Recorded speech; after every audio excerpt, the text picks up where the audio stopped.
Certo dia, um camponês que andava por suas terras saiu a caminhar, como sempre fazia todas as manhãs, passou por uma floresta, cruzou a floresta e encontrou uma montanha. Subiu nessa montanha, quando de repente esse camponês se depara com um ninho, e ali estava naquele ninho um pequeno pássaro, um filhote de águia. Aquele camponês recolhe aquele pássaro, recolhe aquela pequena ave nos seus braços, aconchega e leva para suas terras, leva para o campo e coloca aquela ave, coloca aquela águia entre as suas galinhas, entre dezenas e dezenas de galinhas. E aquela pequena águia vai crescendo, porque a tendência da vida é que haja o quê? Crescimento. Mas olha que interessante, aquele pássaro, aquela águia vai crescendo e vai copiando o comportamento das galinhas. A águia começa a ciscar como uma galinha. A águia começa a bicar como uma galinha. A águia começa a se comportar como uma galinha. E aos olhos daquele camponês, aquela águia nada mais era do que uma galinha. Alguns anos se passaram, muitos anos se passaram, e por aquela região andava ali um naturalista, um especialista em biologia, um especialista em flora, um especialista em fauna. Quando de repente ele chega naquelas instâncias, naquelas paragens ali, e é convidado pelo camponês a ficar alguns dias para observar a região, observar tudo que estava ali ao redor. E o camponês, muito solícito, muito hospitaleiro, ele quer também mostrar as suas criações para o naturalista. Imagine só, era uma fazenda muito grande, e aí ele começou a mostrar para o naturalista, o camponês mostrar para o naturalista a criação de porcos. Pensa numa criação de porcos, muitos porcos. A criação de cavalos, cavalos de raça. A criação de bovinos, muitos bovinos, de cabras e peixes, as plantações, mas era muita coisa, era muita riqueza. Mas havia uma parte também que o camponês queria muito mostrar para o naturalista. Eles chegam até o galinheiro e o naturalista enxerga dezenas e dezenas e dezenas de aves. Quando de repente ele se depara, pasmo, estupefato, com uma ave que destoava daquela grande maioria. Vocês sabem que ave é essa? A águia. E então o naturalista, pasmo, até um pouco revoltado, ele pergunta para o camponês assim: você não sabia que essa ave é uma águia? E o camponês diz assim: sim, eu sabia, sim, era uma águia, mas ela está há tanto tempo com as galinhas, comendo como galinha, dormindo como galinha, vivendo como galinha, ciscando como galinha, que eu vou fazer uma correção, naturalista. Ela parece uma águia, mas ela não é uma águia, ela é uma galinha. E então o naturalista falou: não, eu não concordo. Ela parece uma águia, ela é uma águia, porque ela tem o coração de uma águia. E eu posso provar, você permite que eu prove isso para você? E o camponês aceitou ou não aceitou o desafio? O que vocês acham? Com certeza Com certeza ele aceitou o desafio. Pode me provar. Ela vive aqui há anos, aqui no galinheiro, nesse puleiro aqui. Pode provar. Então, muito bem, disse o naturalista. No dia seguinte, eu vou provar para você que essa águia, de fato, é uma águia. E o que acontece? No dia seguinte, eles acordam muito cedo. O camponês, o naturalista, eles vão ali no galinheiro, tomam aquela águia, saem de alguns passos para fora do puleiro, para fora do galinheiro.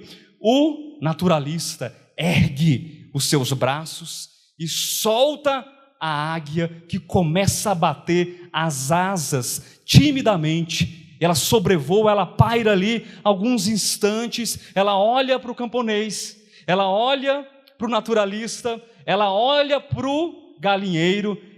E o que acontece? Vocês sabem? Ela volta para o galinheiro, gente. Ela voltou para o galinheiro.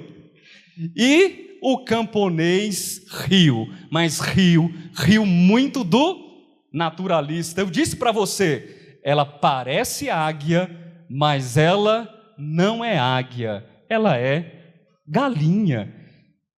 E o naturalista disse, ela parece águia, ela é águia porque ela tem coração de águia. Você permite que eu faça mais um teste e te prove? Sim, quantas vezes você quiser. 1000 testes você pode fazer. Então no dia seguinte eu vou fazer mais um teste. E a gente vai fazer, eu vou te provar que esse pássaro não é galinha, esse pássaro é águia.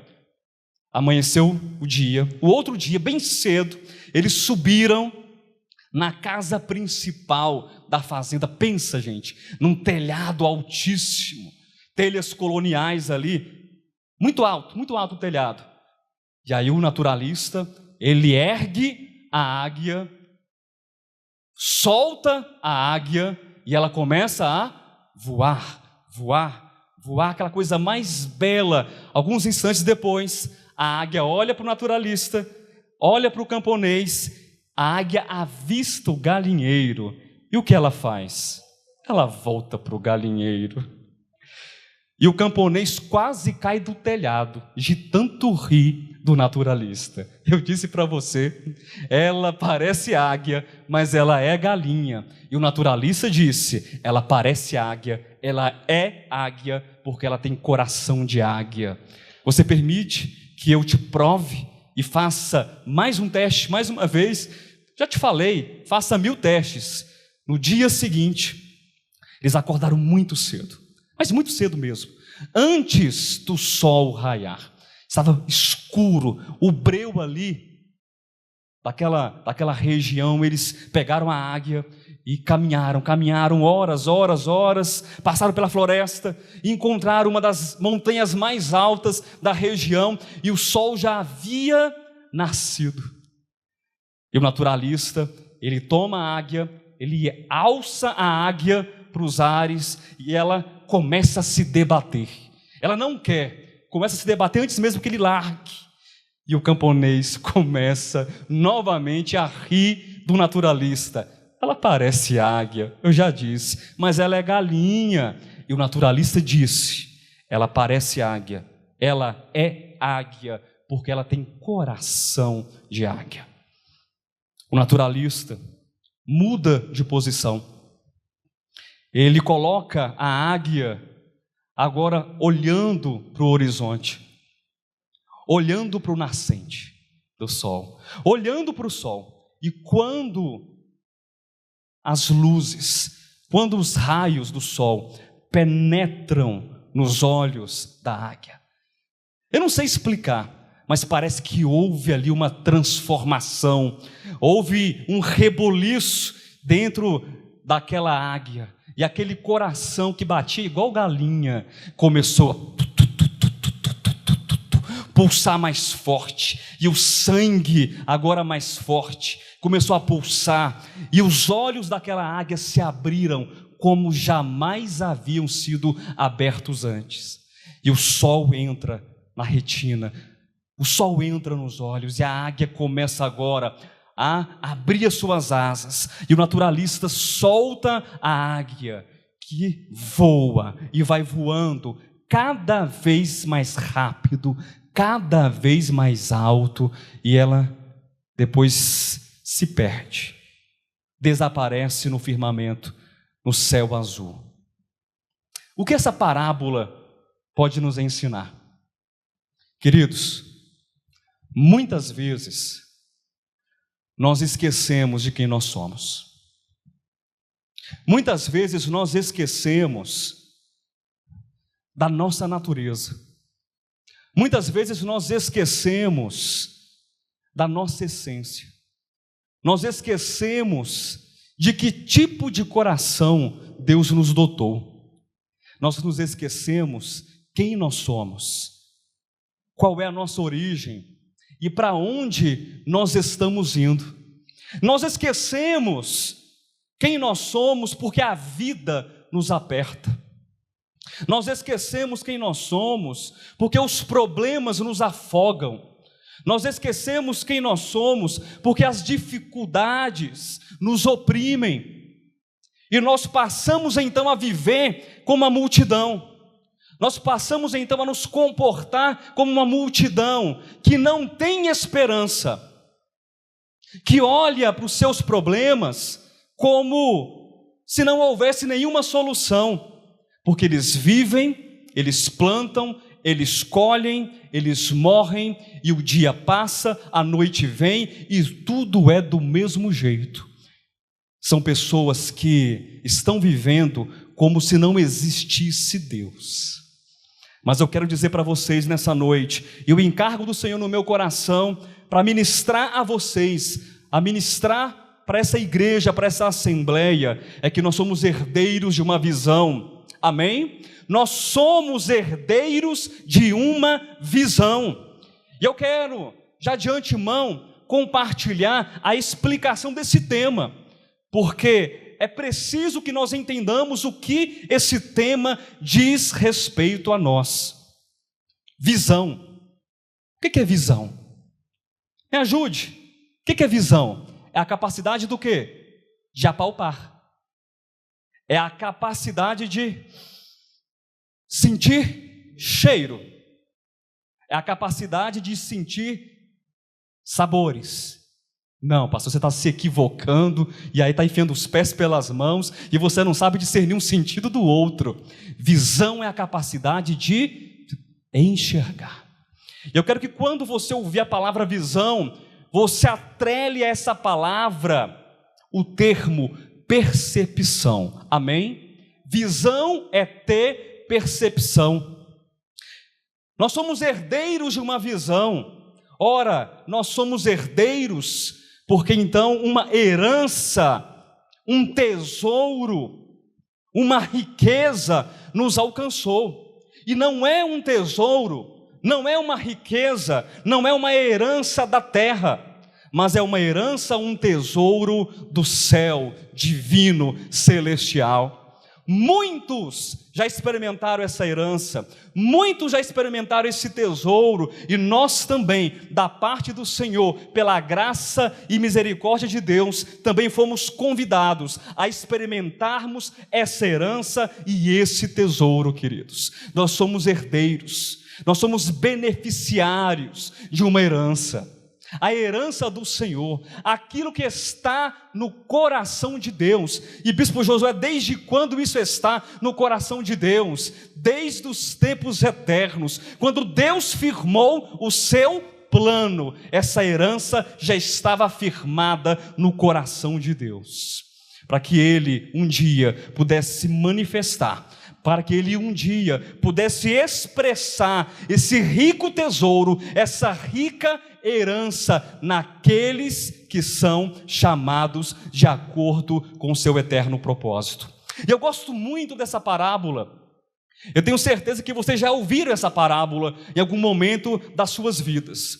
É uma parábola que é utilizada aí por muitos líderes, é utilizada em treinamentos, é uma parábola muito conhecida. E eu gosto dessa parábola da águia e da galinha porque ela nos fala sobre coisas importantes, coisas tão simples que às vezes nós esquecemos e precisam ser recapituladas e precisam ser novamente vistas e revistas por nós, queridos. Essa parábola da águia e da galinha, ela nos fala sobre um arquétipo, o arquétipo da águia, o arquétipo da visão. E eu gosto desse termo arquétipo, embora talvez não seja tão conhecido, talvez vocês prefiram o termo tipo, porque na Bíblia nós utilizamos a expressão tipologia, e na Bíblia nós temos algumas tipologias, e a águia, ela se ancora em uma dessas tipologias, porque a palavra arquétipo, talvez, em um outro tipo de utilização, significa simplesmente uma representação. Um arquétipo ou um tipo é uma representação, é um símbolo que reúne, que abarca, que congrega inúmeras características, inúmeras potencialidades, que são inerentes à sua própria constituição, que são inerentes à sua própria essência, que são inerentes à sua própria natureza. Pastor, mas onde você quer chegar com essa explicação de tipologia? Pastor Josué, onde você quer chegar com essa explicação de representação? Onde você quer chegar? Queridos, nós temos um coração que foi gerado por Deus. Eu não me refiro ao músculo que bate no seu peito, também foi gerado por Deus, mas eu me refiro ao espírito humano, à consciência humana, à alma, que foram gerados por Deus, e dentro de nós pulsa uma natureza, dentro de nós pulsa uma constituição, dentro de nós pulsa uma essência que às vezes nós esquecemos. Está escrito em Gênesis, capítulo 1, versículo 26, após Deus ter criado todas as coisas da terra, Deus criou os animais rastejantes, sim ou não? Deus criou os répteis, Deus criou as aves, Deus criou as plantas, Deus criou as relvas, Deus colocou ordem em todas as coisas, e após Deus criar todas as coisas, Ele disse, isso é muito bom. Mas quando chegou o momento, preste atenção nisso, de Deus criar, de Deus estabelecer o homem, Deus, Ele disse, façamos o homem à nossa imagem e conforme a nossa semelhança, porque cada ser criado, preste atenção nisso, foi criado segundo a sua complete espécie. Cada ser, as plantas foram criadas de acordo com a sua espécie, porque uma bananeira, ela produz bananas. Eu saí da minha casa para escutar que uma bananeira produz bananas. Oh Senhor, uma mangueira produz mangas. Peixes produzem peixes. A lista não vai acabar. E Deus produziu o homem. Olhe para você. Olhe um pouquinho. Olhe para quem está perto de você. Esquerda, direita, você é a expressão de Deus, você é a manifestação de Deus, daquele que criou todas as coisas com o poder do haja, aquele que criou todas as coisas com o poder da palavra, e diz as Escrituras que tudo foi feito apenas pelo poder do haja.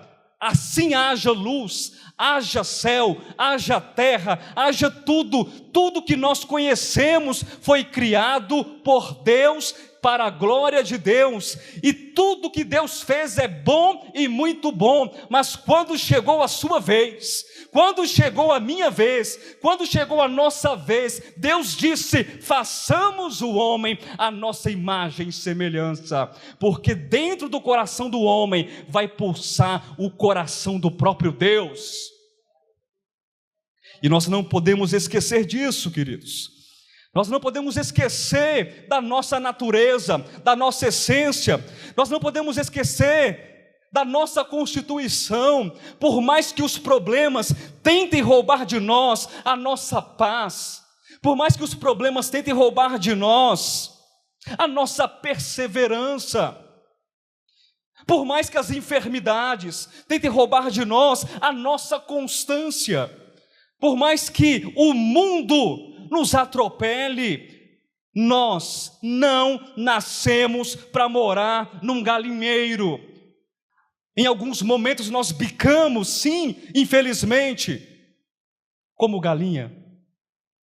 Em alguns momentos, sim, infelizmente, nós ciscamos como galinha. Mas eu quero que você preste atenção nessa palavra. Eu quero que você preste atenção e abra o seu coração para Deus nessa noite. Deus criou você para alçar voos extraordinários. Deus criou você para alçar voos extraordinários. Pastor, essa palavra é de autoajuda? Não, essa palavra é de transformação. Essa palavra é de confirmação, essa palavra é de ajustamento espiritual, esta palavra é de correção da nossa visão. Eu não preciso ministrar palavras de autoajuda para vocês. Existem pessoas infinitamente mais qualificadas do que eu para fazer isso. Eu não tenho a menor dúvida. Mas eu quero dizer para você nessa noite que nós precisamos ter uma percepção clara, como aquela águia que quando o sol entrou nos seus olhos, como a luz do sol entrou nos seus olhos, ela recobrou, entenda a minha frase, entenda a minha expressão, ela recobrou o juízo, ela recobrou a sua natureza, ela entendeu quem ela era. Eu vivi anos e anos ciscando como galinha, pá, pá, pá, e bicando, e ciscando, e comendo uma minhoquinha nojenta. Mas de repente, quando o sol alcança, quando a luz alcança, preste atenção nisso, quando a luz alcança, algo extraordinário acontece. E o coração da águia começa a pulsar. Bater como de fato é. Você está sentindo aí a sua alma pulsar dentro de você? Amém? Está sentindo o seu espírito pulsar dentro de você? Amém? É um espírito de águia. É um espírito de vencedor. É um espírito de desbravador, é um espírito daquele que foi chamado segundo o eterno propósito de Deus. E essa percepção das coisas deve mover a nossa vida. Nós precisamos, queridos, permitir que a palavra do Senhor, esse alimento que nós comemos aqui, não é milho moído, quirela, farelo, não é água suja, não é minhoquinha nojenta, mas nós estamos comendo o melhor do melhor, do melhor da terra que Deus providenciou para nós. Por quê? Nós somos os melhores, nós somos perfeitos? Não, porque Deus dá o alimento certo para a natureza certa. Quem entendeu? Diga amém. Deus dá o alimento certo para a natureza certa. Deus dá o ambiente certo para a espécie certa. Tire um peixe da água e coloque na casinha de um cachorro. Coloque uma coleira num peixe. Diga o nome de um peixe bem grande aí, vocês que são pescadores, mas não são mentirosos. Diga aí o nome de um peixe grande, Pedrão. Surubim. Pirarucu, pensa aí, um peixe tem mais de 100 quilos? Peixão grande, bonitão, cheio de escama, e batendo a cauda, o rabão dele lá. Aí o Cadmo compra aquela coleira mais linda para o peixe. Bota a coleira no peixe. E a casinha do peixe, qual vai ser o nome do peixinho? Cadmo Totó. E aí Cadmo compra uma coleira, uma corrente grossa, porque Totó não pode escapar da casinha. E ensina Totó, o pirarucu, todas as vezes a latir quando o estranho se aproximar. Cadmo, no final da reunião eu vou passar o contato de um grande psiquiatra que eu conheço. Ele vai te ajudar. Tem sentido? A natureza não converge. A natureza não é harmoniosa. Peixe é peixe, gato é gato, cachorro é cachorro. Tá igual o Falcão, né? E homem é homem, feito à imagem, à espécie e semelhança de Deus, o Criador. Queridos, nós somos herdeiros de uma visão. Diga amém.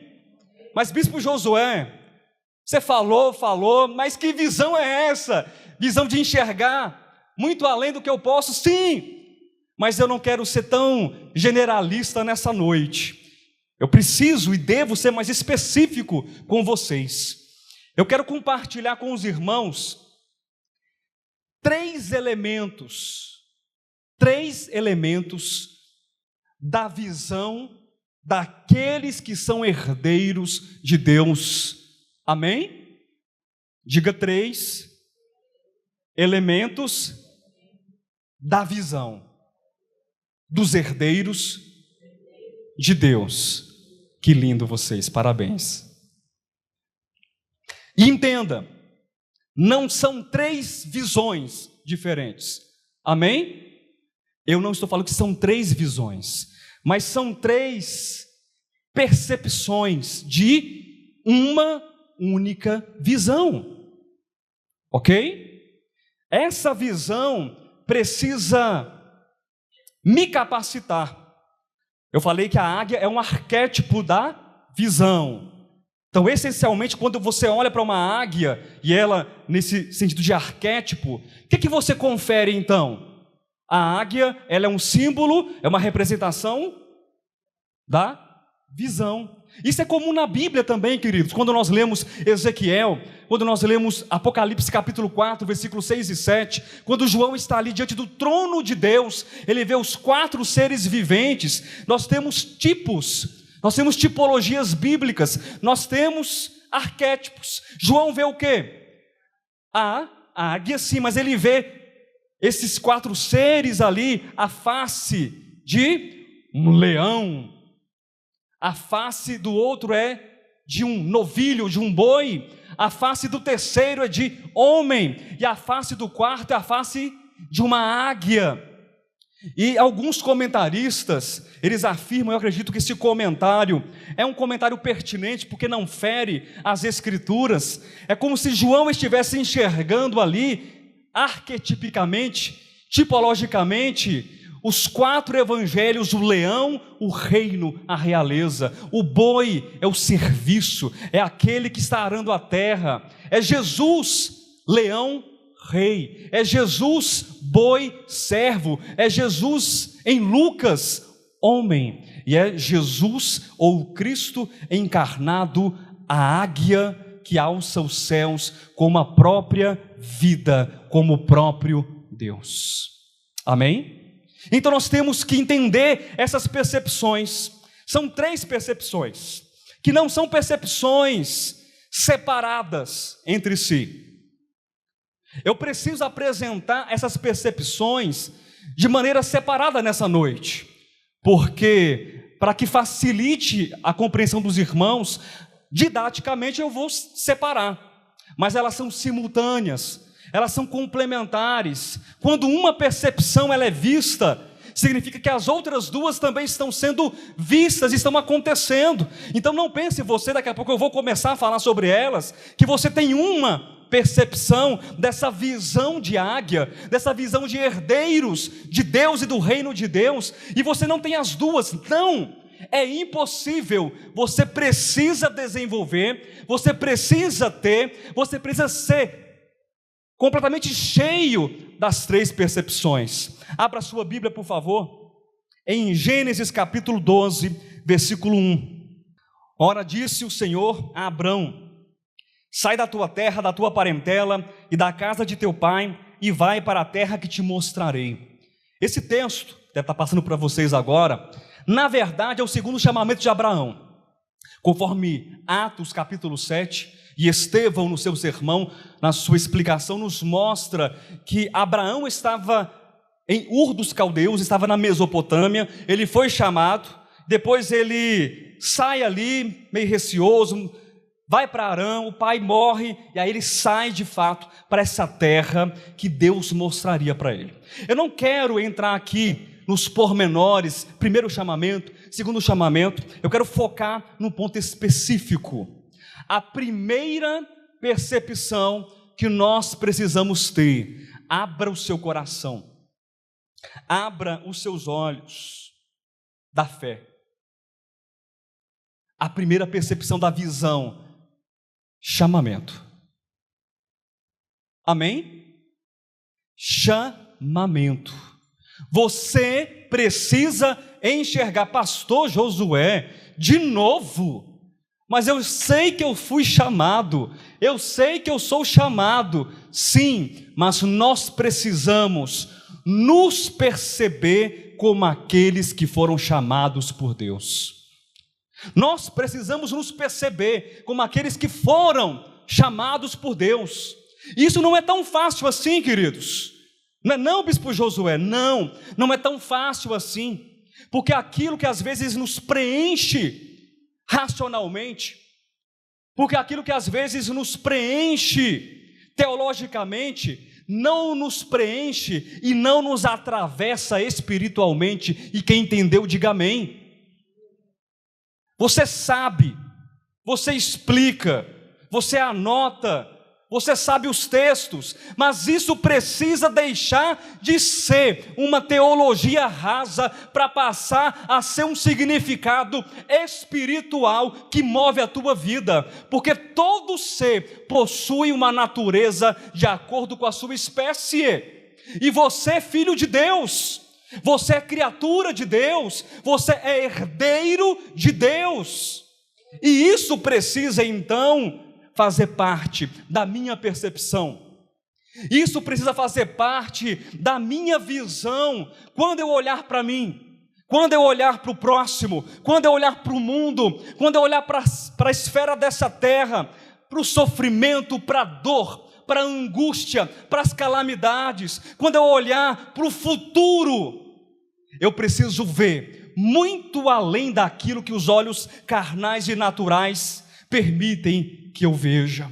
Eu preciso ver além das esferas humanas, eu preciso ver além das esferas econômicas, políticas e sociais, eu preciso ver além daquilo que o mundo está mostrando para mim. Queridos, como é possível? Responda para mim nessa noite. Como é possível 2 anos de pandemia ter paz no coração? A resposta em parte da minha querida irmã está certa. Eu vou transmitir a resposta dela. Não tem como. E eu entendo. E eu concordo humanamente falando. Quando eu olho para a minha estrutura, na altura do meu 1,65 m,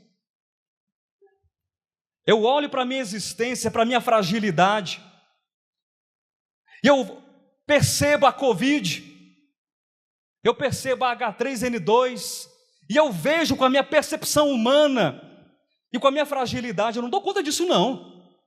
Eu dou conta disso? Não, está certo. Mas eu preciso entender que a minha percepção, ela precisa ultrapassar o visível, o temporal. Eu preciso perceber que a minha percepção, ela precisa ultrapassar aquilo que os olhos são capazes de ver. Eu preciso perceber que eu não nasci para ser galinha, mas eu nasci para ser águia, porque eu tenho um coração de águia, eu vou como águia, ainda que o mundo diga que eu não sou. Deus, na eternidade passada, disse ao nosso respeito: tu és meu filho e eu te gerei. Pastor, você está errado.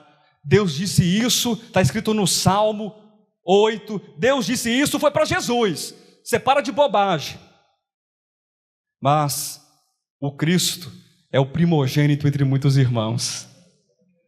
Ele é o gerado em primeiro lugar, para que outros irmãos também possam ser gerados, crescidos, conformados à imagem e semelhança do divino e do Espírito e do Senhor.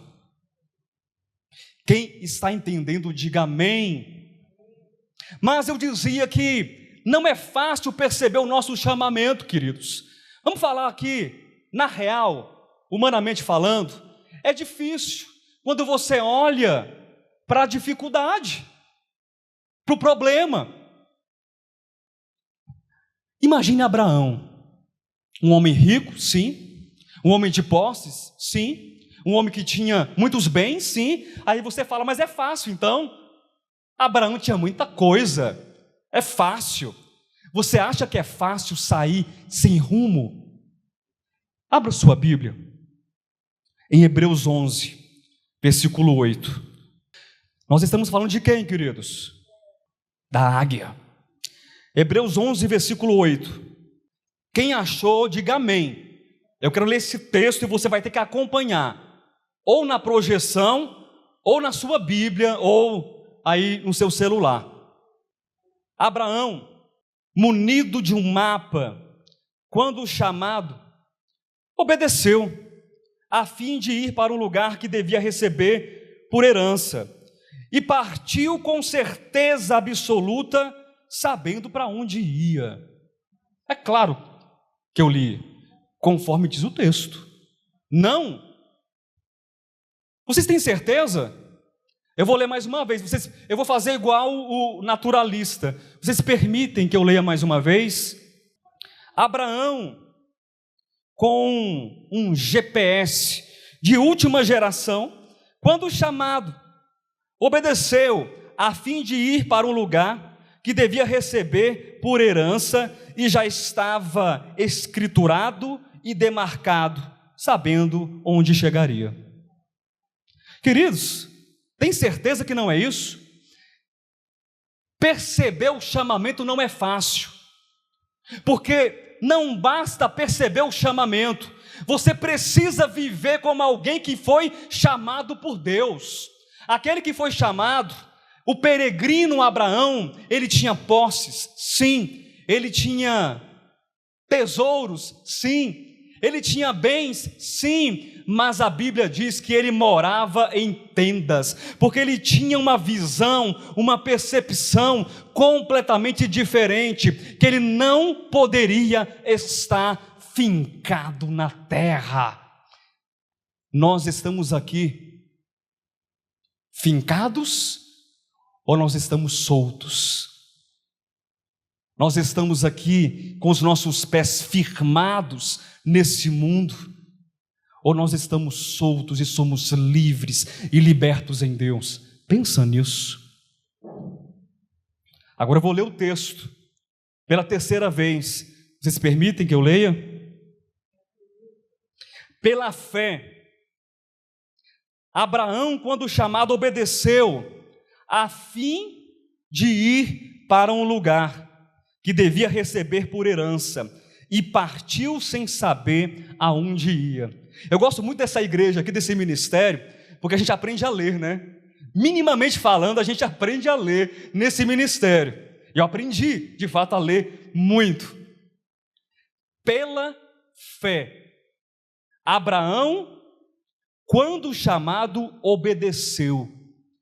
O que foi que instrumentalizou o ir, a ida? O que foi que permitiu que o chamamento que entrou nos ouvidos de Abraão, ou de repente apareceu diante dos olhos de Abraão, o que foi que fez que aquele chamamento de fato se tornasse uma ação? Qual a primeira palavra do versículo? Fé. Não existe como experimentar o verdadeiro chamamento de Deus se nós não tivermos fé no Senhor. Não tem como. A resposta ao nosso chamamento é um ato resultante da nossa fé em Deus. Amém? A resposta ao nosso chamamento é um ato. Não é apenas uma coisa que você fica ali espiritualizando. e você senta com as perninhas cruzadas, igual um Buda, e coloca os dedinhos ali na posição de lótus, e você fica, não resolve para muita coisa, viu? Mindfulness, meditação, muita coisa você pode resolver, mas eu estou falando de uma atitude que corresponda, porque a palavra fé é fidelidade, é harmonia, é quando você entende, eu fui chamado por Deus. Quem entendeu isso, diga amém. Você sabe disso? Rodolfo, você sabe que você foi chamado por Deus? Tem alguma dúvida disso, Rodolfo? E quem quer dizer diante do pastor e da assembleia que tem dúvida disso? Ninguém. Mas eu preciso permitir que o sol da justiça ilumine meu coração. Eu preciso permitir que o sol da justiça ilumine a minha visão e tire as camadas, tire toda a sujeira, para que eu veja quem eu sou em Deus. Para que eu veja quem eu sou em Deus. Eu sou um chamado do Senhor. Amém? E como chamado de Deus, queridos, nós somos filhos de Deus. Diga amém. Diga, eu sou filho de Deus. Abra sua Bíblia em Mateus capítulo 5. Eu sou chamado, então preciso entender que como chamado, eu sou filho de Deus. Mateus capítulo 5, versículo 14 ao versículo 16. Coloca aí para a gente. Vós sois a luz do mundo. Quem achou, diga amém. Não se pode esconder a cidade edificada sobre um monte, nem se acende uma candeia para colocá-la debaixo do alqueire, mas no velador, e alumia todos os que se encontram na casa. Assim brilhe também a vossa luz diante dos homens, para que vejam as vossas boas obras e glorifiquem o vosso Pai que está nos céus. Eu quero ler esse texto agora com vocês de trás para frente. Quem topa fazer isso comigo, diga amém. Não vou enrolar vocês não, eu só vou ler de trás para frente, 16, 15 e 14. Assim brilhe também a vossa luz. Luz, tá bom, luz. Diante dos homens, para que vejam as vossas obras e glorifiquem o vosso Pai que está nos céus. Como é que os homens verão a luz de Deus? Como é que os homens irão glorificar a Deus? Através das ações, através das obras, através da manifestação da nossa fé, que não é morta, que não é morna, que não é infrutífera, mas é produtiva, viva e atuante. Essa fé que pulsa em nós, ela abre a nossa visão e diz assim: acorda aí, meu irmão, acorda aí, minha irmã. Você tem uma visão, você é herdeiro de uma visão, e nessa visão quero que você perceba que você foi chamado por Deus, como Abraão também um dia foi chamado, porque Abraão, ele é o protótipo daqueles que foram chamados. Abraão é o protótipo daqueles que viveriam e vivem pela fé, porque o meu justo vive pela fé. Abraão é o pai daqueles que creem, e você também, nesse modelo, nessa constituição, nessa percepção, você tem uma visão do seu chamamento, e você sabe que você é um filho de Deus, e que os homens irão glorificar a Deus, e você sabe que os homens irão enxergar o invisível Deus por intermédio das suas boas obras, da luz que resplandece em ti. Amém? Versículo 15. Não se acende uma candeia para colocá-la debaixo do alqueire, mas no velador, e alumia a todos que se encontram na casa. Vós sois a luz do mundo. Não se pode esconder a cidade edificada sobre um monte. Ser filho significa assumir o seu chamamento. Ser filho significa assumir a sua posição de herdeiro de Deus, de co-herdeiro com Cristo Jesus, o nosso Senhor. Nós temos responsabilidades, e eu não quero me referir a nenhuma responsabilidade humana, que são muitas, sim ou não, mas eu estou dizendo que nós temos responsabilidades espirituais, e nesse texto, nós temos uma responsabilidade. Bispo Josué, qual é a nossa responsabilidade, de acordo com o texto que nós acabamos de ler? Resplandecer, brilhar, termos obras, para que os homens glorifiquem a Deus, o nosso Senhor e o nosso Pai. Não se pode esconder uma cidade, quando ela é construída no cume de um monte. Não se pode esconder uma luz de uma candeia. Não se pode, quando ela é colocada em cima do velador. Mas quando a candeia é colocada embaixo ali do alqueire, se apaga, ninguém vê. Não se acende uma candeia para colocá-la debaixo do alqueire. Onde deve estar a candeia? Em cima do velador, para que vejam a luz. Você é filho de Deus. Diga amém. Qual é a primeira percepção que nós temos que ter, queridos? É do nosso chamamento. Eu vou continuar. Eu quero que você abra a sua Bíblia em João capítulo 20, do versículo 11 ao 18. Quem achou, diga amém. Quem está acompanhando, diga amém.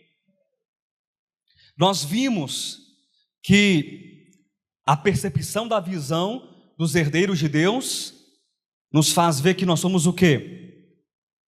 Chamados por Deus, e nós somos filhos. João 20, versículo 11 ao 18. Maria, entretanto, permanecia junto à entrada do túmulo. Esse texto nos fala sobre o túmulo, o sepultamento de Cristo e a ressurreição de Cristo. Amém? Maria, entretanto, permanecia junto à entrada do túmulo, chorando. Enquanto chorava, abaixou-se e olhou para dentro do túmulo, e viu 2 anjos vestidos de branco, sentados onde o corpo de Jesus fora posto, um à cabeceira e o outro aos pés. E então eles lhes perguntaram: mulher, por que choras? Ela lhes respondeu: porque levaram o meu Senhor, e não sei onde o puseram. Tendo dito isto, voltou-se para trás e viu, escute, tendo dito isto, ela olhou para trás e viu Jesus em pé. Pausa. Eu preciso dessa pausa. Maria estava em que condição naquele momento? Chorando, atribulada, desesperada, angustiada, desesperada, desesperançosa, o coração derretido. Eu me arrisco em dizer, se vocês se permitirem que eu me arrisque, utilizando a parábola que foi dita no início dessa ministração, talvez, eu vou utilizar uma liberdade aqui quase que poética, Maria sentiu como se fosse uma galinha bicando, ciscando. Ela perdeu o chão. Sim ou não? Com certeza. Mas ela pergunta para aqueles homens, aqueles anjos, e aí ela volta para trás, ela vê, o texto diz que ela vê Jesus. Glória a Deus! Maria viu Jesus. Uhul! Tem uma vírgula aí? O que diz depois da vírgula? Cádimo, com a sua voz poderosa, diz aí. Maria viu que era Jesus, vírgula, mas não reconheceu que era Jesus. Sabe o que esse texto nos leva a pensar? Que às vezes nós olhamos para nós não identificamos quem nós somos, e que às vezes nós olhamos para o Senhor e nós também não identificamos quem Ele é. Quem entendeu, diga amém. Maria viu Jesus. O texto é claro ou não é claro? Mas ela não reconheceu que era Jesus.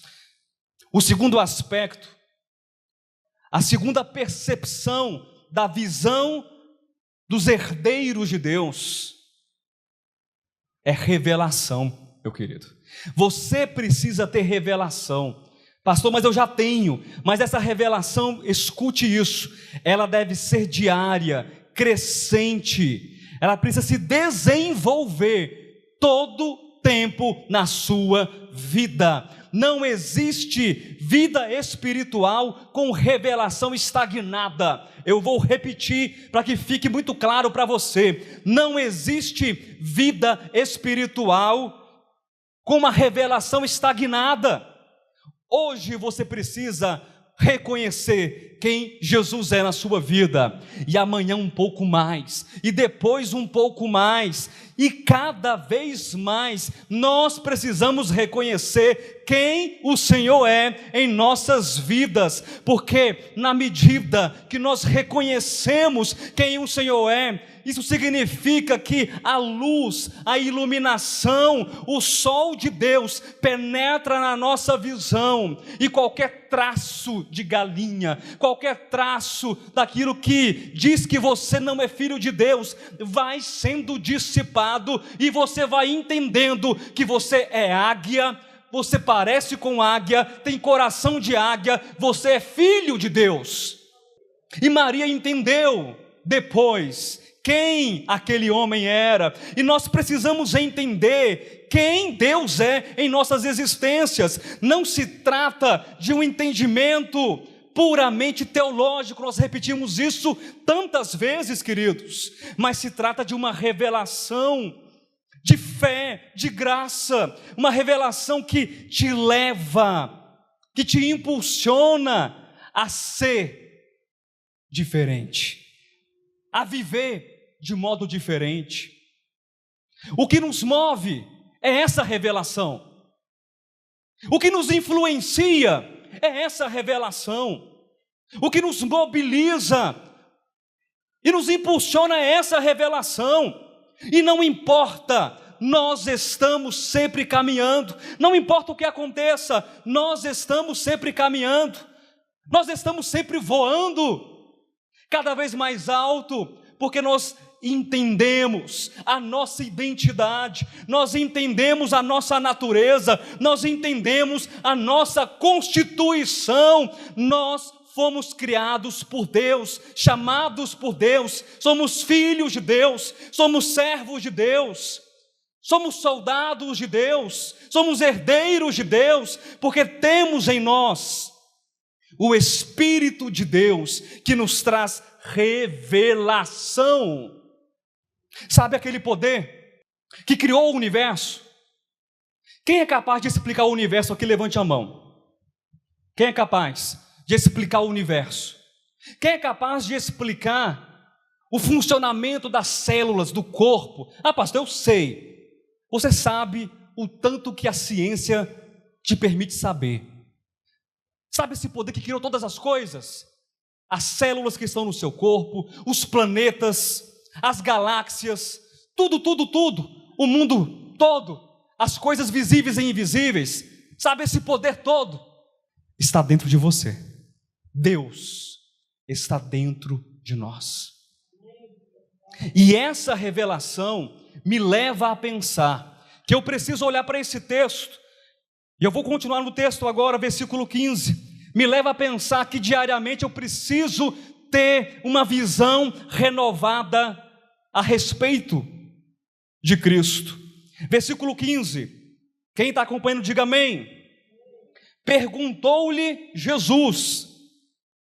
Agora Jesus, ele se dirige a Maria, ele pergunta: mulher, por que choras? Eu quero que você se veja agora nessa situação, Jesus perguntando: por que você está chorando? Hein, Natália? Por que, Iramá? Está desesperado? E aí, Pedro, por que você chora?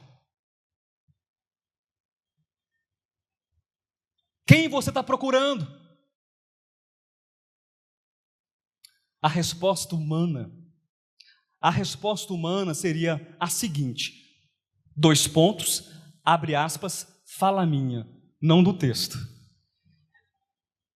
Embora nas entrelinhas a gente entende isso. A resposta humana é: eu estou procurando aquele que morreu e continua morto. Quem entendeu?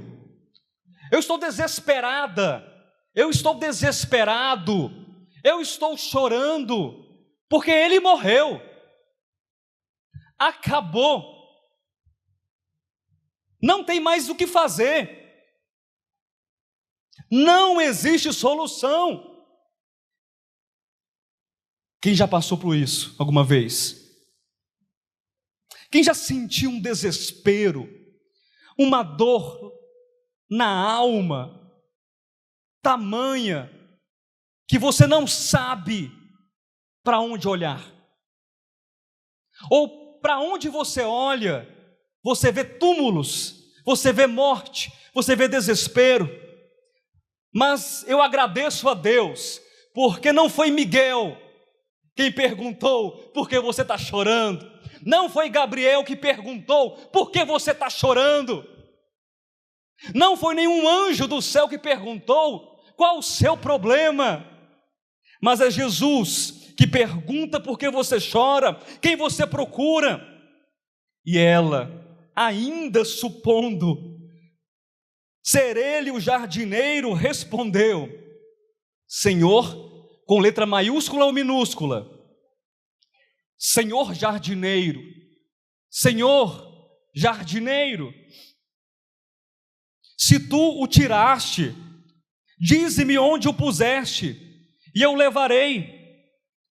Disse-lhe Jesus, 2 pontos, presta atenção nisso: Maria, Maria, Maria. Iramá, Vera, Pedro, Rodolfo, Cádimo, Natália, cada um de nós, coloque o seu nome. Maria, ela voltando-se, lhe disse em hebraico, Rabone, que quer dizer mestre. Recomendou-lhe Jesus: não me detenhas, porque ainda não subi para meu Pai, mas vai ter com os meus irmãos. E disse-lhes: subo para meu Pai e vosso, eu quero em coro, subo para meu Pai e vosso Pai, para meu Deus e vosso Deus. Então saiu Maria Madalena, anunciando aos discípulos: eu vi o Senhor, e contava que ele lhe dissera estas coisas. Maria, não me detenhas, eu vou subir para o meu Pai, para o vosso Pai, para o meu Deus, para o vosso Deus. Eu ressuscitei, ele não está morto. Essa revelação deve ser diária. Essa revelação deve ser mais importante do que o café da manhã, deve ser mais importante do que o ar, deve ser mais importante do que qualquer coisa que você faça e que você tenha na sua existência. Essa revelação precisa levar você a ter uma percepção espiritual, uma revelação de que Jesus, o Cristo, está vivo. Ele está vivo e Ele está cuidando de nós. Eu me lembro agora do texto de Apocalipse, capítulo 1, quando João estava exilado na ilha de Patmos. E entenda essa situação: exilado, ele não estava ali num condomínio confortável, ele não estava sendo servido pelos pretores de Roma, ele estava vivendo a pão e água. O que você acha dessa situação? É confortável? É uma situação confortável? Me responda você. Eu não imagino uma situação dessa. Eu não consigo. Aliás, imaginar eu imagino.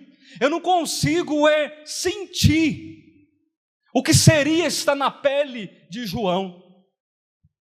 E aí nós vemos o quê? Um homem já velho, completamente arruinado, desesperado. É isso que nós vemos?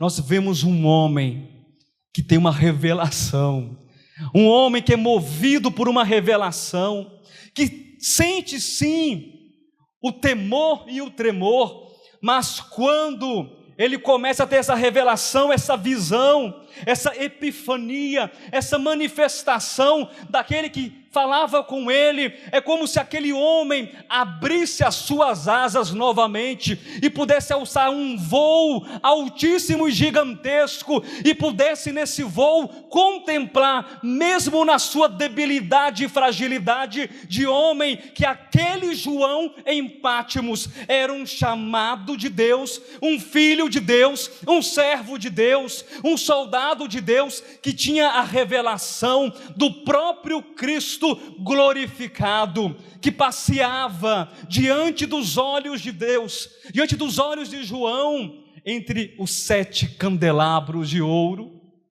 Pastor, e o que essa revelação, pastor, e o que essa visão quer dizer? Aquele Cristo glorificado, vestido com vestes sacerdotais, talares, cingido no peito, com a cinta, os pés reluzentes, como o latão.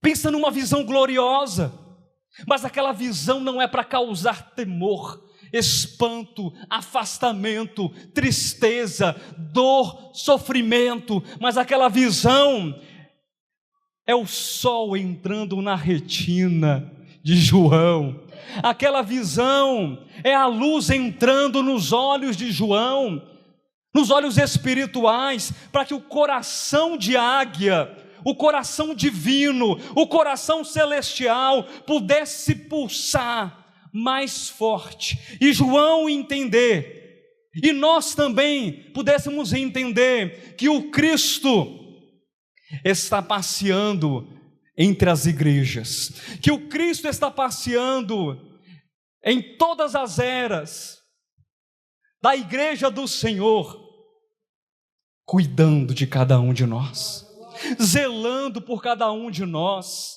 limpando as feridas, cicatrizando as feridas, derramando bálsamo, derramando o seu azeite, o seu próprio vinho, que o Cristo está passeando entre as igrejas como um cuidador, como aquele que ama, que cuida, que aproxima, que abraça.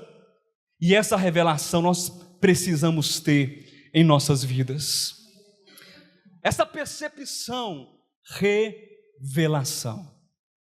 Herdeiros de uma visão são aqueles que têm a percepção que nós fomos, em primeiro lugar, chamados por Deus, como Abraão um dia foi. Os herdeiros de uma visão também têm a percepção complementar e simultânea que nós temos diariamente o quê? Uma revelação do Cristo glorificado, Senhor de tudo e de todos, do universo inteiro. E esse cabeça da igreja, ele governa, ele é Senhor, ele é o rei, ele é o leão que brada, mas ele cuida, ele é o pastor que apacenta cada uma das suas ovelhas do seu incontável rebanho. E para nos encaminharmos, para finalizarmos a ministração de hoje, abra sua Bíblia, lá no primeiro livro da Bíblia, o livro das sementes, Gênesis capítulo 32. E para quem me conhece, pelo menos há 20 anos nesse ministério, quem chegou um pouco depois talvez não saiba, mas esse texto é um dos meus textos preferidos. Gênesis 32, a partir do versículo 27 até o versículo 31. E apenas para contextualizar, esse texto fala sobre Jacó. Jacó que fugia desesperado do seu irmão Esaú, porque Jacó, ele era um verdadeiro enganador. Jacó era um verdadeiro 171, era um verdadeiro trapaceiro. E um dia a conta chega, sim ou não? E aí Jacó estava com as pernas trêmulas, porque eu vou me deparar com quem? Com Zazá agora. Zazá está na minha cola. E aí eu preciso me resolver com Zazá, a quem eu roubei pouca coisa, só o direito de primogenitura, a quem eu roubei só a bênção dobrada de tudo do pai, a terra, os bens. E aí tem que encontrar com Zazá. E será que Zazá vai perdoar? Jacó e Esaú, é claro. Zazá e Esaú, tá, queridos? Para quem não conhece, carinhosamente, vocês não leram na nota de rodapé, mas depois leiam na nota de rodapé da Bíblia escrita, aliás, traduzida e aí referendada por não sei quem, que Zazá é Esaú. Muito bem, Jacó estava morrendo de medo. E nesse intercurso, um homem aparece, uma manifestação, mais uma revelação, e começa ali uma luta. Pensa numa luta desse homem com Jacó, e uma luta difícil e ferrenha. Está contextualizado?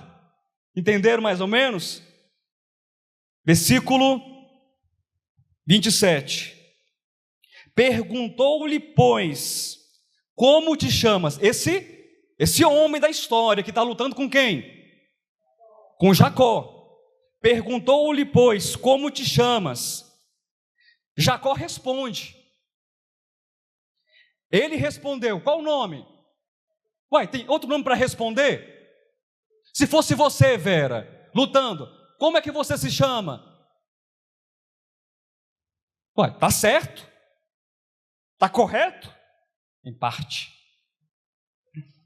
Versículo 28.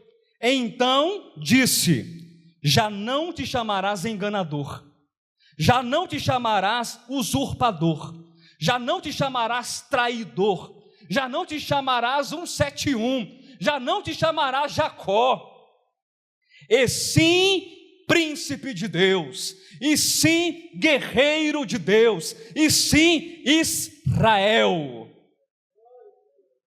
Pois como príncipe lutaste com Deus e com os homens e prevaleceste. Tornou Jacó, dize, rogo-te, como te chamas? Respondeu ele, por que perguntas pelo meu nome? E o abençoou ali, porque o lance de Jacó era a bênção, ele queria a bênção. E Jacó obteve a bênção. Mas olha que bênção, a mudança do nome. A mudança. Dá uma pausa aqui. A primeira percepção dos herdeiros de uma visão é o chamamento. A segunda percepção é a revelação. Escute com atenção. A terceira percepção dos herdeiros de uma visão é a transformação. Não existe chamamento, não existe revelação que não produza em nós transformação. Diariamente você está sendo transformado por Deus. Diariamente você está sendo mudado e moldado por Deus. E diariamente todas essas partes de Jacó em nós, de enganadores em nós, estão sendo transformadas, alteradas, purgadas, tiradas, e Deus está vendo cada vez mais um príncipe, uma princesa, rostos daqueles que são príncipes, daqueles que estão sendo conformados por Deus, em Deus e para Deus. Versículo 29. Tornou Jacó, diz, e rogo-te, como te chamas? Respondeu ele, por que te perguntas pelo meu nome? Ou por que perguntas pelo meu nome? E o abençoou ali. Aquele lugar chamou Jacó Peniel, pois disse, vi a face de Deus, ouvi a Deus face a face, e a minha vida se perdeu. Bem que eu desconfiava, Zazá não me pegou, mas esse homem me pegou e agora a minha vida se perdeu. Quando o homem encontra Deus, a vida desse homem se perde? A minha vida foi salva. Meu querido, minha querida irmã, a sua vida foi salva no momento que você encontrou Deus no Val do Jaboque.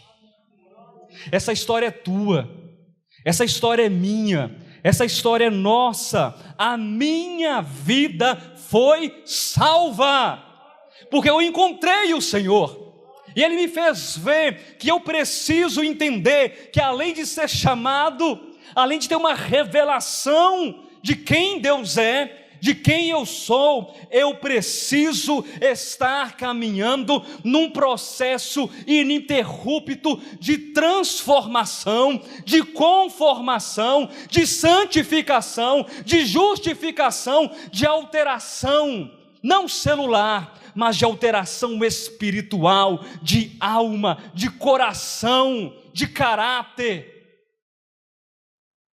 Eu preciso viver isso.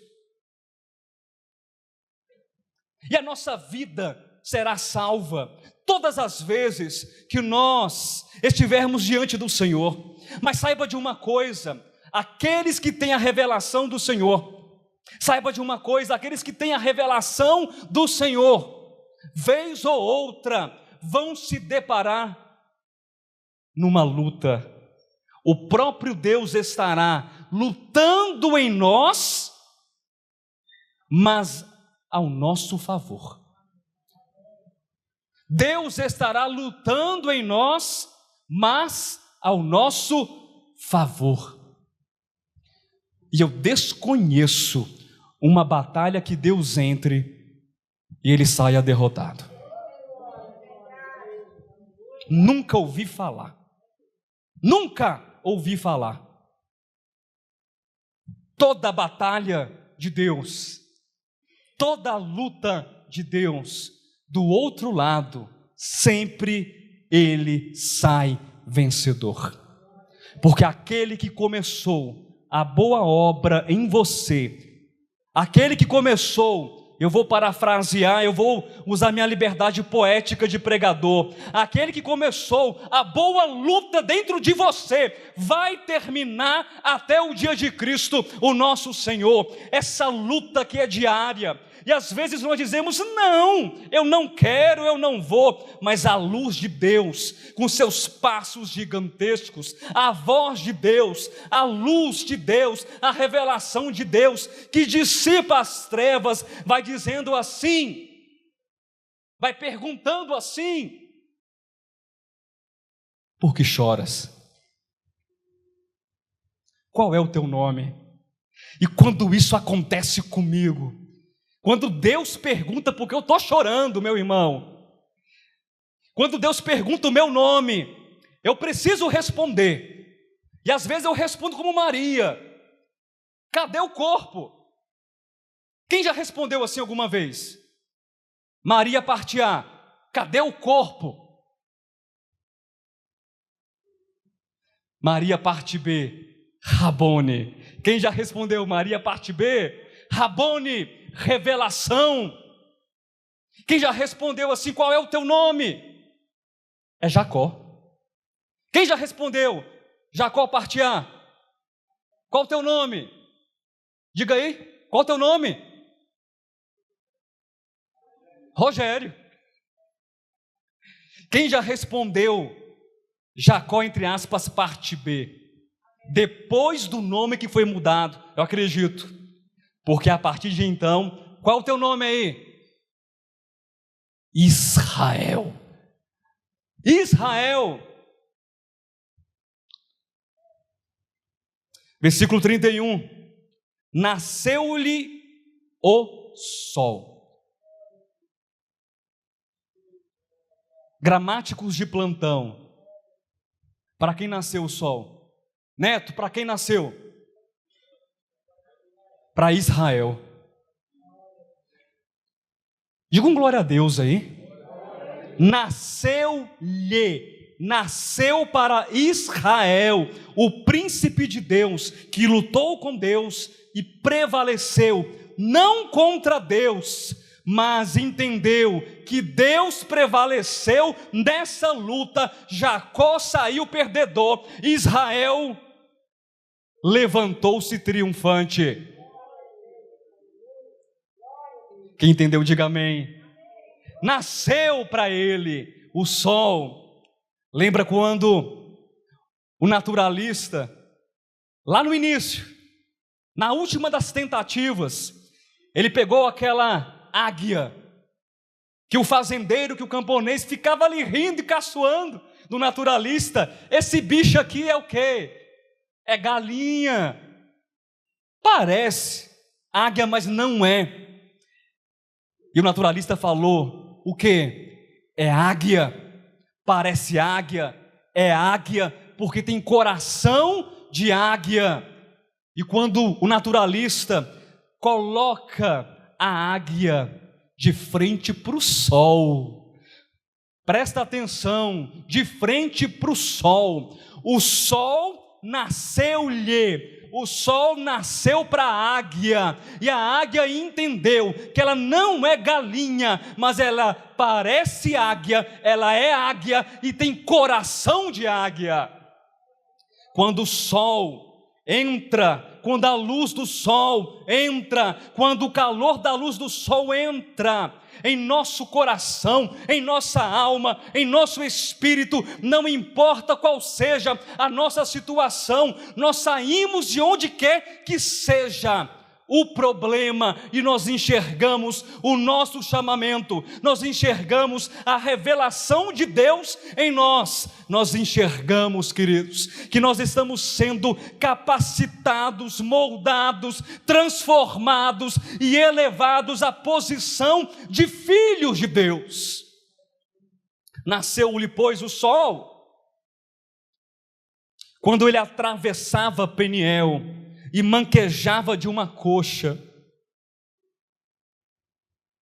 Por isso os filhos de Israel não comem até hoje o nervo do quadril, na articulação da coxa, porque o homem que lutava com Jacó tocou a articulação da coxa de Jacó no nervo do quadril. Aí você pensa: pastor, mas deu ruim.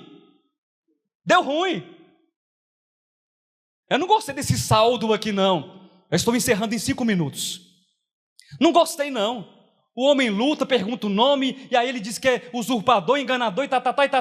Aí depois o homem diz que você é Israel, que você agora é príncipe, e aí toca na coxa dele, e ele sai manquejando. Meu irmão, entenda isso.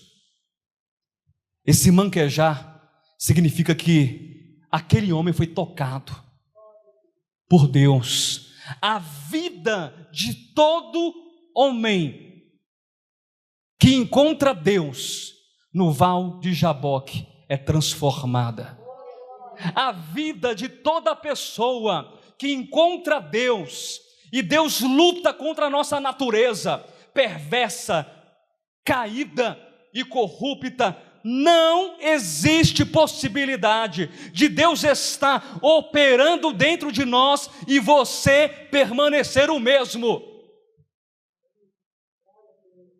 Não existe possibilidade, porque Deus, eu repito aquilo que eu falei, sempre sairá vencedor dessa luta.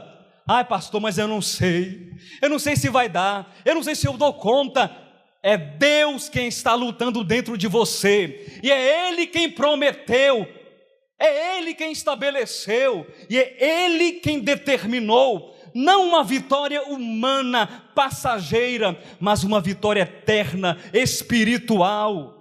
É Ele quem fez isso. Abra sua Bíblia e se coloque de pé. Isaías capítulo 40, versículo 31. Posso ler o versículo 30? Os jovens se cansam. Quem sabia que os jovens se cansam? Lá em casa eu tenho 2. Pensa num povo cansado. Pensa num povo cansado. Cansado de fazer o quê? Depois eu falo para vocês. Começa com N e termina com nada. Os jovens se cansam, se fatigam, e os moços de exaustos caem. Parece com alguém que você conhece. Versículo 31. Tem um mais na sua Bíblia. Glória a Deus pelo mais. Viu, Natália? Os jovens se cansam, os moços estão desmaiando, mas os que esperam no Senhor, glória a Deus, renovam as suas forças. Mas os que esperam no Senhor renovam as suas forças. Eles sobem. Eu disse que eles sobem. Eles sobem com asas como águias.